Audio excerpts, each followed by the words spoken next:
ஓம் சாய்ராம், ஜெய் சாய்ராம். என் அன்பு குழந்தையே, காலையிலிருந்து உன் மனதிலிருந்து வந்த கவலை மாறப்போகின்றது. நம்பிக்கையான செய்தியை நான் உனக்கு கொடுக்கப் போகின்றேன். அது உன் மனதிற்கு தைரியத்தை அளிக்கும். இன்று நீ எனக்காக ஏற்றிய விளக்கும், நீ எனக்காக வேண்டியிட்ட பிரார்த்தனையும் பழிக்கப் போகிறது. அது கவசமாய் இருந்து உன்னை காக்கப் போகின்றது. வரும் நாட்களில் நீ எதிர்பாராத ஒரு நன்மையான நிகழ்வுகள் எல்லாம் நடக்கும். உன் மனம் எப்போதும் ஏதோ ஒரு அச்சத்திலேயே இருக்கின்றதே. என்ன நடக்குமோ, ஏது நடக்குமோ என்று எப்போதும் சிந்தித்து கொண்டிருக்கின்றாயே.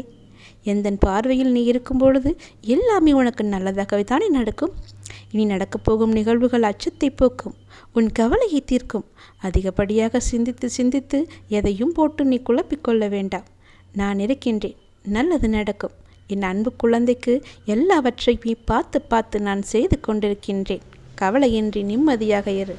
இந்த ஜென்மத்தில் எல்லா பிணைப்புகளில் சூழ்ந்து எது நிலையுள்ளது நிலையில்லாதது என்று அறிய எண்ணி பார்க்காத சோதனைகளும் உனக்குள்ளே யுத்தம் செய்ய வைக்கின்றது. யுத்த களத்தில் இரண்டு பக்கமும் நீதான் நிராயுதபாணியாக நிற்கிறாய். இப்படிப்பட்ட சூழ்நிலையில்தான் மகாபாரத்தில் நிகழ்ந்துள்ளது. கிருஷ்ணனுடைய அவதாரம் வெளிச்சமாக தோன்றியது தெரிய வந்தது. அதை போல்தான் உனக்கும் வாழ்க்கையின் களம். உனக்கு என் அருளும் ஆசியும் எப்போதும் உண்டு. நீ நன்றாக ஜெயமாக வாழ்வாய். நான் இருக்கையில் நீ எதற்கும் பயப்படாதே. என் துணை உனக்கு எப்போதும் உண்டு. உன்னை நான் நல்வழிப்படுத்துவேன். உன்னை விட்டு நான் விலகி போக மாட்டேன். என் கருவில் தேர்ந்தெடுத்த வரம் நீ. உன்னை போன்ற மற்றவர்களையும் உருவாக்க நினைக்கும் என் உயிரான உன்னை, என்னை நேசிக்கும் உன்னை அம்மாவாக அப்பாவாக இருந்து உன்னை நான் பாதுகாப்பேன். இன்னும் உன் வாழ்க்கையில் பல அற்புதங்கள் நடக்கப் போவதையும் பார்க்கப் போகிறார்கள். என் வார்த்தை மீது நம்பிக்கை வை. என் உயிரான குழந்தை, நீதான் எனக்கு உலகம். உன்னை முதுகில் குத்துபவர்கள் கண்டு வேதனை கொள்ளாதே. போர்க்களத்தில் புறமுதுகை காட்டுபவர்கள் வீரமானவர்கள் அல்ல. அவர்களின் கோழைத்தனம்தான் அவர்களை வீழ்த்தும். யாராக இருந்தாலும் அறம் என்பது ஒன்றே. பல்வேறு முகங்கள் அதற்கு இல்லை, ஒரே முகம்தான். அந்த முகத்தை உன்னிடம் பார்க்கிறேன். உனது நேர்மை உன்னை வழிநடத்தி செல்லும். உனக்கான அனைத்தும் விரைவில் உனக்கு கிடைக்கும். என்னுடைய முழுமையான அருளால் உன்னை ஆசீர்வதிப்பேன். வாழ்க்கையில் ஜெயிப்பாய். உனக்கான சந்தோஷம் உன்னை தேடி வரும். நீ என்னை நினைக்கும் போது உனக்குள் ஒரு சிரித்த உணர்வை ஏற்படுத்தும். அதுதான் நீ என் மேல் கொண்ட உண்மையான அன்பின் வெளிப்பாடு. உன்னை என் உயிராய் காப்பேன். உன் வாழ்வில் நீ நினைத்த அனைத்து முன்னேற்றமும் உன்னை வந்து சேரும். எதற்கும் எதற்காகவும் கலங்கி நிற்காதே. எல்லாம் சரிவர அமையப் போகிறது. உன் வாழ்வில் கூடிய விரைவில் சுப நிகழ்ச்சி நடைபெறும். நான் உனக்கு துணையாக இருக்கிறேன், என்றும் இருப்பேன். வாழ்க்கையில் எதற்கு முக்கியத்துவம் கொடுக்க வேண்டும் என்பதனை அறியாமல் தேவையில்லாத மாயை என்ற ஆசையில் எல்லோரும் பித்து பிடித்து போயிருக்கிறார்கள். பிறகு எனக்கு ஏன் இந்த வழி என்றால், கூர்மையானது என்பது மறைந்து இருக்கும் சில விஷயங்களில் அதை உள்புறமாய் திருப்பி பார்த்தால்தான் தெரியும். மேலே படர்ந்து இருக்கும் நிலையில்லா பொருளை ஏற்று அதனால் நீங்களே உங்களை காயப்படுத்திக் கொண்டிருக்கிறீர்கள். கண்ணில் தூசி விழுந்தால் அதை ஒரு நிமிடம் கூட உங்களால் தாங்க முடியவில்லை. ஆனால் நீங்கள் தெரிந்தும் தெரியாமலும் உங்கள் ஆன்மாவை தூசி என்று தேவையில்லாமல் எல்லா விஷயங்களையும் குவித்துக் கொள்கிறீர்கள். அது எவ்வளவு வலியை அனுபவிக்கும் என்று யோசித்து உள்ளீர்களா? இந்த ஆன்மா என்பது கடவுள் படைத்த மிகப்பெரிய பிரபஞ்சத்தின் பொக்கிஷம். அதனுடைய சிறப்புகளை உணர்ந்து நேர்மறை வழியில் அதனை ஊக்குவித்து அதை மரியாதை செய்யுங்கள். நான் உன் கூடவே இருக்கும்போது ஏன் இந்த கவலையும் கண்ணீரும்? நான் இருக்கிறேன். உனக்கு நல்லதே நடக்கும். தர்மத்தின்படி தூய வாழ்க்கை நடத்துவதால் தான் இப்படி துயரங்களை சந்திக்கிறேன் என்று நினைக்காதே. நேர்மையாக வாழும்போது சில இன்னல்கள் வரத்தான் செய்யும். அதற்காக வழி நெறி தவறி வாழ்க்கையை நடத்துவது உன் அழிவை நீயே தேடிக்கொள்வதற்கு சமம். உன்னுள் இருக்கும் கவலைகளை பிறரிடம் சொல்லாதே. ஏனென்றால் சிலருக்கு எப்போதும் நீ கஷ்டப்பட்டு கொண்டே இருக்க வேண்டும் என்று உனக்கு கேடு நினைப்பவர்களிடமே போய் நீ உன் கவலைகளுக்கு ஆறுதல் தேடுகிறாய். அப்பற்பட்டவர்களோ உனக்கு முன்பாக உதடுகளில் வருத்தம் தெரிவித்து மனதளவில் நீ படும் துயரங்களை கண்டு மகிழ்கிறார்கள். உன்னை எப்படி குழம்ப செய்து அதை அதிகப்படுத்தலாம் என்று யோசிக்கிறார்கள். உன்மேல் உண்மையான அம்பும் அக்கறையும் கொண்டவர்கள் யார் என்பதை புரிந்து கொள். அதே சமயம் உன்னை சுற்றியுள்ளவர்கள் யார் நல்லவர் என்று நினைத்து எல்லோரையும் சந்தேகப்படாதே. அன்பை புரிந்து கொள்ளும் நேரம் சூழ்நிலை நிச்சயம் வரும். எதற்காகவும் விரக்தி அடையாதே. பயமின்றி உன் இலக்குகளை நோக்கி போய்கொண்டே இரு. யாரையும் இகழ்ந்து பேசாதே. எவரையும் துச்சமாக கருதாதே. நம்பிக்கையானவராக அவர்களுக்கு இருந்தும் உன்னை காயப்படுத்தியதற்காக உண்டான தீவினை அவர்களை போய் சேரும். நிம்மதியுடனும் சந்தோஷத்துடனும் வாழ்வாய். அதற்கு நான் பொறுப்பு. உனக்கு எல்லா சூழ்நிலைகளிலும் நான் துணை நிற்பேன். நான் உனக்கு துணை நின்று உண்மையை எடுத்துரைப்பேன். என் மேல் நீ கொண்ட நம்பிக்கையும் பொறுமையும் உன்னை எப்போதும் காவலாய் காக்கும். என் வார்த்தைகள் மீது நம்பிக்கை வைத்து செயல்படு. நீ எல்லா செல்வ வளங்களையும் பெற்று வாழ்வாய். கவலைப்படாதே, நான் இருக்கிறேன். உன்னோடு என்றும் என்றென்றும் நான் இருப்பேன். நல்லதே நடக்கும். நீ என்னுடைய பரிபூரண அருளும் ஆசீர்வாதமும் பெற்ற என் பிள்ளை நீ. உனக்கு ஏதேனும் துன்பங்கள் சோகங்கள் இருந்தால் என்னிடம் மனமிட்டு பேசு. தகுந்த நேரத்தில் நிச்சயம் அந்த துன்பத்தை உன் வாழ்க்கையில் இருந்து போக்குவேன். நான் உனக்காக இருக்கும்போது நீ ஏன் கவலைப்படுகிறாய்? எத்தனையோ துயரங்களை கடந்து விட்டாய். இனி வரக்கூடிய நாட்கள் அனைத்தும் உனக்கு பொற்காலமே. உன்னை வஞ்சித்தவர்கள், குறை கூறியவர்கள், நீ வாழக்கூடாது நினைத்தவர்கள் முன்பு நீ ஜொலிக்கப் போகிறாய். நீ எடுக்கும் முடிவுதான் நீ யார் என்பதை தீர்மானிக்கும். அதுவே உன் வாழ்க்கையையும் தீர்மானிக்கும். மனம் திருப்தியே அடையவில்லை என்றால் உன்னால் வெற்றி பெற முடியாது. முதலில் நான் நன்றாக இருக்கிறேன் என்று உனக்குள் நீ சொல்லிக்கொள். அப்பொழுதுதான் நீ செய்யும் செயல்களில் உன்னால் கவனம் செலுத்த முடியும். உனக்கு இப்பொழுது இருக்கும் மனக்குழப்பத்தில் இருந்து வெளியே வருவாய். எச்செயலிலும் முழு கவனம் செலுத்தும் போது மட்டுமே அதிலுள்ள நிறைக்குறையை புரிந்து கொள்ள முடியும். உன் எண்ணங்களை பொறுத்தே இந்த உலகத்தின் மீதான உன் பார்வை இருக்கும். சிலரின் வாழ்க்கை இந்த உலகத்தில் எப்படி வாழ வேண்டும் என்று கற்றுத்தருகிறது. சிலரின் வாழ்க்கை அந்த உலகத்தில் எப்படி வாழக்கூடாது என்று கற்றுத்தருகிறது. கோபங்களை குறைத்தும் சந்தோஷங்களை அதிகரித்தும் காட்டும் முகங்களை தொலைக்காமல் நிரந்தரமாக தக்க வைத்துக் கொள்ளுங்கள். வாழ்வதெல்லாம் வாழ்க்கையல்ல. அன்போடு பேசி பண்போடு பழகி நேர்மையுடன் நடந்து உண்மையுடன் உழைத்து வாழ்வதுதான் வாழ்க்கை. நம் உழைப்பில் இருக்கும் கஷ்டத்தை பார்க்காமல் நாம் வேலை செய்தால் போதும், வெற்றி கிட்டும், சந்தோஷம் தானாக வரும். அடுத்தவரை காயப்படுத்தும் முன் நீ அந்த கஷ்டத்தை அனுபவித்த போது ஏற்பட்ட மனக்காயங்களை நினைத்துப்பார். வாழ்க்கையில் ஆசைப்பட்ட எல்லாமே கிடைப்பதுமில்லை. கிடைத்ததை வைத்து வாழ். கவலை கொள்ளாதே. இந்நிலை கூடிய விரைவில் மாறும். நான் இருக்கிறேன். உனக்காக எங்கும் இருப்பேன். உலக வாழ்வில் எல்லோருக்கும் அவரவர் வினைகளுக்கு ஏற்றவாறு நன்மையோ தீமையோ அவர்களை நோக்கி பாய்கின்றன. எது நேர்கிறதோ அதை பொறுத்து கொண்டு அதை எதிர்த்து சமாளித்து நிற்க கற்றுக்கொள். அதை விட்டுவிட்டு புலம்புவதால் எந்த ஒரு நன்மையும் கிடையாது. இந்த உணர்வுகளால் உன் உடல்நிலைதான் பாதிக்கும். உன்னுடைய கவலைகளை தூர ஏறி. உன்னுடைய துன்பங்கள் ஒரு முடிவுக்கு வரும் நாள் வெகு தொலைவில் இல்லை. உனக்கு நான் அடிக்கடி கூறுவது ஒன்றுதான். நீ உன் வாழ்க்கையை அடுத்தவர்களைப் போல வாழ வேண்டும் என்று கனவு காணாதே. இருப்பதை வைத்து மகிழ். உலகில் எல்லோருக்கும் செல்வம், பதவி, அதிகாரம் எல்லாம் கிடைத்து விடாது. எல்லோருக்கும் எல்லாம் கிடைத்து விட்டால் இவ்வுலகமே அதிகார போட்டிகளால் சூனியமாகிவிடும். என் வாழ்க்கை மகிழ்ச்சியான பாதையில்தான் செல்கிறது என்று நீயே உனக்கு சொல்லிக்கொள். அப்பொழுதுதான் இந்த துயரங்களை மன வலிமையோடு எதிர்கொள்ள முடியும். வருத்தப்படாதே, அழாதே, தோல்விகளைக் கண்டு துவண்டு போகாதே, துன்பத்தை பெரிதாக நினைத்து இன்பத்தை இழந்து போகாதே. உனக்கு வாய்ப்புகளும் காலங்களும் உள்ளன. அவற்றை உனக்கு சாதகமாக மாற்றிக் கொள்வதற்காகவே இந்த சின்ன சறுக்கல்கள் என்பதை உணர்ந்து புத்துணர்ச்சியோடு எழு. உன்னுடைய வாழ்வில் நீ நிச்சயம் வெற்றியடைவாய். நல்லதே நடக்கும். நான் இல்லாமல் போய்விடுவேன் என்று ஒரு காலம் கவலைப்படாதே. நீங்கள் அக்கறை கொண்ட விஷயங்களை பற்றி என் எலும்புகள் பேசுவதை கேட்பீர்கள். விசுவாசம் நிறைந்த இதயத்துடன் என்னை நினைத்தால் போதும். சுயநலம் கருதாது என்னை வழிபடுங்கள். எல்லா மங்களங்களும் உங்களுக்கு விளையும். உன் பாரத்தை சுமக்க எனது துவாரகாவில் காத்து கொண்டிருக்கிறேன். கலங்காதே. வாழ்க்கையில் துணிந்து போராடு. எந்த சூழ்நிலையிலும் யாரையும் வெறுத்து ஒதுக்க நினைக்காதே. கடும் சொற்களால் பேச நினைக்காதே. உனது பாரத்தை முழுவதுமாக என் மீது நம்பிக்கை வைத்து செலுத்து. நான் தயாராக இருக்கும்போது எதற்காக கவலைப்படுகிறாய்? நீ படும் வேதனையில் இருந்தும் உன்னை விடுவிப்பேன். உனக்கு ஏற்பட்ட பல கஷ்டங்கள், கடன் தொல்லைகள், இவைகளிலிருந்து உன்னை விடுவிக்கப் போகிறேன். இதுவரை நீ நேர்முகமாகவும் மறைமுகமாகவும் நீ பட்டது எல்லாம் போதும். காலத்தின் கட்டாயம் உனது கர்ம பலன்களை அனுபவிக்க வேண்டிய சூழ்நிலை. ஆனால் இப்போது இதிலிருந்து உன்னை முழுவதுமாக உன்னை விடுவித்து விட்டேன். மகிழ்ச்சியாக இரு. வாழ்க்கையில் ஏற்றம் பெறுவாய். அனைத்திலும் வெற்றி பெறுவாய். நான் உன்னுடன் இருக்கும்போது வீணாக அழாதே. அழுதது போதும். எவரெவர் தூற்றினாரோ அவர் உன்னை பார்த்து பொறாமை கொள்ளும் காலம் வரப்போகிறது. நல்லதை மட்டும் நினை, நல்லதை மட்டுமே பேசு, நல்லதை மட்டுமே செய். முடிந்தவரை உதவி செய். உன்னை கைவிட மாட்டேன். உன்னை தாக்க யார் நினைத்தாலும் அவை அனைத்தும் என்னையே வந்து சேரும். துணிந்து நில். நீ வாழ்க்கையின் உச்சத்தை தொட்ட பின்தான் கண் மூடுவாய். அவரது புனிதமான பாதங்களின் மீது பாரத்தை போட்டுவிட்டு நம்பிக்கையோடு அந்த நல்ல நாளுக்காக காத்திரு.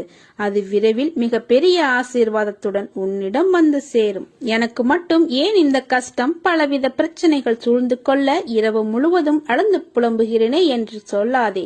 எத்தனை காலம்தான் இந்த துன்பமும் துயரமும், இதற்கு விடிவே இல்லையா என்று கேட்காதே. உன் மனவேதனைகள் ஒன்று சேர்ந்து சோர்வை தருகிறது. உன் மகம் வாட்டமாகி விடுகிறது. உன் குறைகளை அடுத்தவரிடம் சொல்லவும் முடியாமல் தவிக்கிறாய். சற்று பொறுமையாக இரு. என் மீது நம்பிக்கையாக இருக்கும்போது உனக்கான நியாயத்தை நான் செய்யாமல் போக மாட்டேன். நீ இழந்த அனைத்தையும் மீண்டும் பெறுவாய். அதற்கு நான் பொறுப்பு. நீ விரும்புவது தாமதமாவது உன்னுடைய கர்ம வினையால். உன் சந்தோஷத்திற்காக உன் கர்மாக்களை தட்சணையாக நான் எடுத்துக்கொண்டு உனக்கு புண்ணியத்தை உண்டாக்கி கொண்டிருக்கிறேன். உன் கர்ம வினைகளை விரைந்து முடிக்கவே நானும் போராடி கொண்டிருக்கிறேன். அதுவரை நீ அமைதியாக இரு. நீ என்னிடம் எதையும் வேண்டினால்தான் நான் செய்வேன் என்று அல்ல. உனக்கு எதை எப்பொழுது எப்படி செய்ய வேண்டும் என்று எனக்கு தெரியும். உனது ஆசைகள் எண்ணங்கள் அனைத்தும் கூடிய விரைவில் நிறைவேறும். நீ எப்பொழுதும் யாரையும் சார்ந்திருக்காதே. உனது வாழ்க்கையில் இக்கட்டான நிலையில் எடுக்க வேண்டிய முடிவை நீயே முடிவு செய். உன்னுள் இருக்கும் நான் அதற்கு உதவியும் புரிவேன். ஆனால் நீயோ உன் மீது அன்பும் அக்கறையும் இல்லாத உன் சுற்றத்தார்கள் சில பேரிடம் போய் அறிவுரை கேட்கிறாய். எவர் மீதும் கோபம் கொள்ளாதே, அது கொடியது. உதவி புரிவர்களிடம் மட்டும் அல்லாமல் உதாசீனப்படுத்துவர்களின் கூட. ஏன் அனைவரிடமும் அன்பாக பேசக்கூடாது? நீ வருத்தப்படுவதால் எதுவும் மாறாது. நம்பிக்கையோடு கம்பீரமாக உன் குறிக்கோளை நோக்கி செல். நீ அதை அடைய நான் துணை நிற்பேன். இது என்னுடைய சத்திய வாக்கு. நான் உன் முன்னேதான் சென்று கொண்டிருக்கிறேன். நீ என் பின் கையை பிடித்து வா. உன் செயல் அனைத்துமாக உன் சாயப்பா நான் இருப்பேன். நீ என் பரிபூர்ண அருள் பெற்ற என்னுடைய பிள்ளை. நான் வருவேன், கலங்காதே. உனக்காக எங்கும் வருவேன். இதுவரை கண்ணீரை மட்டும் கண்ட நீ இனி உன் வாழ்வில் எல்லா அற்புதங்களையும் காண்பாய். மனம் தளராதே. நம்பிக்கை, அசராத பக்தி, இவை இரண்டுமே எப்பொழுதும் உங்களுடைய பிரதான குறிக்கோளாக வைத்துக் கொள்ளுங்கள். ஒருவன் காத்தாடியை ஆகாயத்தை நோக்கி விடுவான் என்றால் அந்த காத்தாடியின் மீது உள்ள நம்பிக்கை அல்ல, காற்றின் மீது உள்ள நம்பிக்கையையும் நூலின் மீது உள்ள பொறுமையையும் அந்த காத்தாடியை ஆகாயத்தை நோக்கி பறக்க உதவுகிறது. அதே போன்றுதான் உங்களுடைய வாழ்க்கையும். நீங்கள் உங்களது குறிக்கோளை அடைய மிக முக்கியமானது நம்பிக்கை, பொறுமை மட்டுமே. ஏற்றிவிடப்பட்ட காத்தாடி மீண்டும் தன் கையில் வர வேண்டுமென்றால் நாம் முதலில் சமாளிக்க வேண்டியது காற்றின் சீற்றத்தை தான். அதே போலத்தான் நம் வாழ்க்கை என்னும் பெருங்கடலை கடக்கும் பொழுது இடையில் ஏற்படும் சீற்றங்களை மிக கவனமாக கடக்க வேண்டும். அப்படி மிக கவனமாக எவன் ஒருவன் கடந்து செல்கிறான் என்றால் அந்த ஏற்றிவிடப்பட்ட காத்தாடி ஆகாயத்தை தொட்டு மீண்டும் அவனுடைய பிரதான இலக்கை அடைந்து அவன் கையில் வந்து சேருகிறது. இதே போன்றுதான் உங்களது வாழ்க்கையில் ஒவ்வொரு முயற்சிகளிலும் உங்கள் குறிக்கோளை நோக்கி மட்டுமே நீங்கள் செல்ல வேண்டும். இப்படிப்பட்ட குறிக்கோளை நோக்கி எந்த ஒரு பக்தன் என்னை முழுமையாக நம்பி புத்தியும் மனமும் எனக்காக செலுத்தி வருகிறான் என்றால் அவன் நினைத்ததை நான் நடத்தி தருவேன். அவனுடைய லட்சியத்துக்காக நான் 7 கடலையும் தாண்டி வந்து உதவி புரிவேன். எந்த சூழ்நிலையிலும் மனதைரியத்தை இழக்க வேண்டாம். என் மீது நம்பிக்கை வை. உன் வெற்றியை நான் அமைத்து தருவது இது உறுதி. என் வார்த்தைகள் மீது நம்பிக்கை வை. வருவது வரட்டும், போனது போகட்டும். எனது பாதங்களை உறுதியாக பற்றி கொண்டு எப்போதும் நிதானத்துடனும் சதா காலமும் என்னுடன் ஒன்றியிரு. உள்ளம், உயிர் இவற்றால் என்னை நம்பு. அப்போது நீ மிகுந்த பலனை அடைவாய். உன்னை ஏளனமாக பார்த்து நகைத்தவர்கள் முன்னிலையில் கொடியாய் நீ உயர்ந்து நிற்கப் போகிறாய். உன்னை தாங்கும் கம்பாக நான் என்ற உன்னிடத்தில் உன் சாய்தேவாவை நீ எப்போது நீ கண்டாயோ, நான் என்ற சொல்லுக்கு சாய்தேவா என்ற சொல்லை அர்த்தம் கண்டாயோ, அந்த நொடி பொழுதிலிருந்தே உனக்காக நான் இருக்கிறேன். அதற்கு முன்பாகவும் சரி, அதற்கு பின்பாகவும் சரி, என் உயிராய் நீ என்றும் என்னிடத்தில் இந்த துவாரகமாயின் தாயின் பிள்ளையாய் வாழ்வாய். என் பரிபூரண அருள் எப்போதும் உண்டு. உன் கண்ணீரை துடை. உன் கண்களில் இருந்து கண்ணீர் வலியக்கூடாது. இது என் உயிராய் நினைக்கும் உன் சாய்தேவா, உன் சாயப்பா, உன் துவாரகமாயி தாயின் மீது ஆணை. நிச்சயம் வாழ்வில் நீ சந்தோஷமாக வாழ்வாய். நிச்சயமாக எல்லா செல்வ வளங்களையும் பெற்று வாழ்வாய். பொறுமையோடும் நம்பிக்கையோடும் இரு. உன் பிரார்த்தனைக்கு பதில் அளிப்பேன். கவலைப்படாதே, நான் உன்னை பெற்றெடுத்திருக்கிறேன். இந்த வாரம் நல்ல செய்திகள் பதிலளிக்கப்பட, பிரார்த்தனைகள் தீர்ப்பு முனையாக உன்னை வந்து சேரும். அற்புதங்கள் மற்றும் அனுகூலங்களால் இந்த வாரம் நிரம்பப் போகிறது. கவலைப்படாதே, நான் உனக்கு துணையாக எப்பொழுதும் இருப்பேன். நான் யார் மீதாவது கோபப்படுவது போல தெரிந்தாலும் என்னுடைய இதயத்தில் கோபமே கிடையாது. நான் என் பக்தர்களின் பிடியில்தான் இருக்கிறேன். அவர்கள் பக்கத்தில் இருக்கிறேன். எப்பொழுதும் அவர்களுடைய அன்பை தாகத்துடன் நாடுகிறேன். துன்பத்தில் அவர்கள் கூப்பிடும் போது நான் ஓடோடி வருகிறேன். உதவிக்கு யாருமில்லை, புரிந்து கொள்வார் யாருமில்லை என்று ஆதங்கப்படுகிறாய். அனைத்திற்கும் நான் இருக்கிறேன். கவலைப்படாதே. ஒன்றை நினைவில் வைத்துக்கொள். தாங்க முடியாத கஷ்டத்தை என் குழந்தைகளுக்கு நான் ஒருபோதும் தருவதே இல்லை. தன் குழந்தை கண்ணீரும் கம்பளையுமாக நிற்கும் போது, நிற்கதியாய் அழும்போது எந்த தந்தையாவது மகிழ்வாக இருப்பாரா? உன்னோடு உன்னில் நானும் அழுகிறேன். தைரியமாக போ. எதையும் தாங்கிப்பார். வாழ்ந்து விடலாம். உன் பின்னாலும் முன்னாலும் பக்கவாட்டிலும் சூழ்ந்து கொண்டு உன் உடன் வருகிறேன். உன் அப்பா நான் இருக்கிறேன். கவலைப்படாதே. ஏன் இப்படி உன்னை கடுமையாக வருத்திக் கொள்கிறாய்? நீ இப்படி உன் உடலை வருத்திக் கொண்டு என்னை வழிபட வேண்டாம். நான் எப்போதும் உனக்கு துணையாக உனக்குள்ளேயே இருக்கிறேன். அப்படி இருக்கையில் நீ படும் துயரங்களை நான் அறிய மாட்டேன் என்கிறாயா? நான் உன் வேண்டுதலை என்றும் அலட்சியப்படுத்தியதில்லை. ஆனால் நீ இப்படி உன்னை வருத்திக் கொள்வதை என்னால் தாங்கிக் கொள்ள முடியவில்லை. நீ இப்படி வருந்திதான் உன்னை சூழ்ந்துள்ள துயரங்களை பற்றி எனக்கு தெரிய வேண்டும் என்று இல்லை. நீ திரும்பிய திசையெல்லாம் ஏமாற்றம், துரோகம், வஞ்சகம், ஏழ்மை, இன்னும் பல வழிகளும் துயரங்களும் நீங்க வேண்டி நீ முழுமையாக நம்பும் உன் சாயப்பாவை எண்ணி வேண்டிக் கொள்கிறாய். சரிதானே? உன் மனதில் இருப்பதை நான் அறிவேன். உன்னை சூழ்ந்துள்ள துயரங்களிலிருந்து தப்பிப்பது எப்படி என யோசித்து தூக்கம் வராமல் தவிக்கிறாய். உன்னை எல்லோரும் அவமானப்படுத்துவது போலவும், கைவிட்டது போலவும், எல்லாமே இருந்தும் எதுவுமே இல்லாதது போலவும், எல்லோரும் இருந்தும் அனாதை போலவும் இப்போது நீ உணர்கிறாய். குழந்தையே, அனைத்தையும் நான் அறிவேன். உனது மனம் எதிரே தெரிகிற சங்கடங்களை நினைத்து நம்பிக்கை இழக்கிற காலகட்டத்தில்தான் நீ இருக்கிறாய். உன் கர்ம வினைகளின்படி இது உனக்கு உண்மையான சோதனை காலம்தான். நான் இல்லை என்று கூறவில்லை.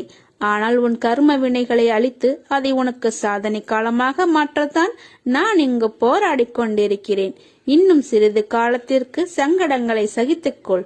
உன் நம்பிக்கை என்னும் சக்தியை ஒன்று திரட்டி உன் துயரங்களைக் கண்டு அஞ்சாமல் போராடு. இது நீ திடமான சிந்தனையை தக்க வைத்துக் கொள்ள வேண்டிய காலகட்டம். இறை நாமத்தை நீ தினசரி உச்சரித்துக் கொண்டே இரு. அது உன்னுடைய கர்ம வினைகளின் பிடியை தளர்த்தும். எந்த நேரத்திலும் கஷ்டத்திலும் அது உன்னை காக்கும். எந்த கஷ்டத்திலும் உன் மனதில் இருக்கும் நம்பிக்கையை இழக்காமல் இருப்பாயானால் உனது கர்ம வினைகளில் உள்ள தீய பலன்கள் பனி போல் உருகி கரைய வைத்துக் கொண்டிருப்பதை நீ உணர்வாய். உனக்கான நல்ல வழியை நிச்சயமாக நான் உருவாக்குவேன். நீ நிம்மதியுடனும் சந்தோஷத்துடனும் வாழ்வாய். அதற்கு நான் பொறுப்பு. ஏங்குதல், போராட்டங்களை விடுத்து என்னையே சார்ந்திரு. நான் உன்னுடனேயே இருப்பேன். நான் உன்னுடைய தாகத்தை தீர்ப்பதற்காக வருவதற்குள் உன் மனம் சஞ்சலமடைந்து விடுகிறது, எங்கேயோ செல்லுகிறது.